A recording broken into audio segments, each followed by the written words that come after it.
இட்லி, தோசை, சாம்பார், இதை தாண்டி நம்ம தமிழ் பாரம்பரியத்துல எத்தனையோ பொக்கிஷங்கள் மறைஞ்சிருக்கு தெரியுமா?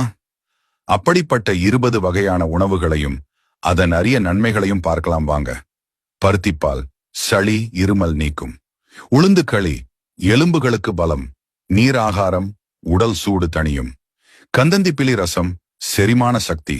தூதுவளை ரசம் ஆஸ்துமா சளிக்கு மருந்து. முடக்கத்தான் தோசை மூட்டு வலி தீர்க்கும். கூட்டாஞ்சோறு பல காய் சத்துக்கள். அக்கார வடிசல் உடனடி ஆற்றல். கவன் அரிசி அல்வா உயர் ஆன்டி ஆக்சிடென்ட். மணத்தக்காளி வற்றல் வாய்ப்புண் வயிற்றுப்புண் ஆறும். வரகு பொங்கல் சர்க்கரை நோய்க்கு நல்லது. தினை பாயாசம் உயர் புரதச்சத்து.